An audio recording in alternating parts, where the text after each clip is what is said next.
బీహార్లో ఎన్డీఏ ప్రభుత్వం కొలువు తీరింది. జేడీయూ అధినేత నితీష్ కుమార్ రికార్డు స్థాయిలో 10వసారి ముఖ్యమంత్రిగా ప్రమాణం చేశారు. నితీష్ కుమార్తో సహా 27 మంది మంత్రులు ప్రమాణం చేశారు. బీజేపీ సీనియర్ నాయకులు సామ్రాట్ చౌదరి, విజయ్ సిన్హాలకు ఉప ముఖ్యమంత్రి పదవులు లభించాయి. బీహార్లో నూతన ప్రభుత్వ ప్రమాణ స్వీకారం పట్నాలోని గాంధీ మైదానంలో సందడిగా జరిగింది. బీహార్ గవర్నర్ ఆరిఫ్ మహ్మద్ నితీష్ కుమార్తో ముఖ్యమంత్రిగా ప్రమాణం చేయించారు.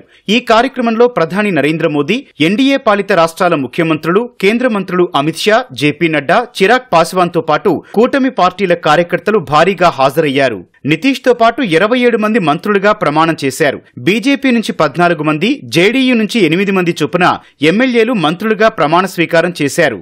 లోక్ జనశక్తి ఎల్జేపీ రామ్విలాస్ పాస్వాన్ పార్టీ నుంచి 2, రాష్ట్రీయ లోక్ మోర్చాకు చెందిన 1, హిందుస్థాన్ అవాం మోర్చా నుంచి 1కి మంత్రివర్గంలో చోటు దక్కింది.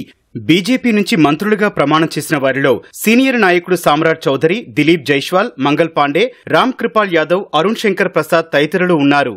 జేడీయూ నుంచి విజయ్ కుమార్ చౌదరి, బిజేంద్ర ప్రసాద్ యాదవ్, శ్రోవన్ కుమార్, లేసీ సింగ్, సునీల్ కుమార్లతో గవర్నర్ అమాత్యులుగా ప్రమాణం చేయించారు. హిందుస్థాన్ అవాం మోర్చా నుంచి మాజీ ముఖ్యమంత్రి జితన్ రామ్ మాంఝీ కుమారుడు సంతోష్ కుమార్ సుమన్ మంత్రిగా ప్రమాణం చేశారు. ముఖ్యమంత్రి, మంత్రుల ప్రమాణం అనంతరం ప్రధాని మోదీ గామ్చా స్టైల్లో తువాలు ఊపుతూ శ్రేణుల్లో జోష్ నింపారు.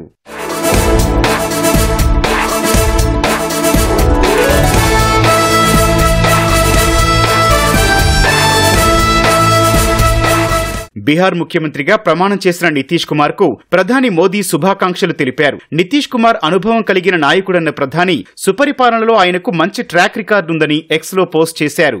డిప్యూటీ సీఎంలు సామ్రాట్ చౌదరి, విజయ్ సిన్హాలకు కూడా ప్రధాని శుభాకాంక్షలు తెలియజేశారు. ఈ నెల 26 నుంచి 3 రోజుల పాటు జరిగే అసెంబ్లీ సమావేశాల్లో నూతన ఎమ్మెల్యేలు ప్రమాణం చేయనున్నారు. అనంతరం స్పీకర్, డిప్యూటీ స్పీకర్ ను ఎన్నుకోనున్నారు. బీజేపీకి చెందిన ప్రేమ్ కుమార్ ను స్పీకర్ గా ఎన్నుకునే అవకాశం ఉందని తెలిసింది. ఈ నెల 6, 11 2 విడతల్లో జరిగిన అసెంబ్లీ ఎన్నికల్లో ఎన్డీఏ అఖండ విజయం సాధించింది. మొత్తం 243 స్థానాల్లో పోటీ చేసి 202 చోట్ల గెలిచింది. BJP 89, JDU 85, LJP Ramvilas Paswan 19, HAM 5, RLM 4 స్థానాల్లో గెలిచాయి.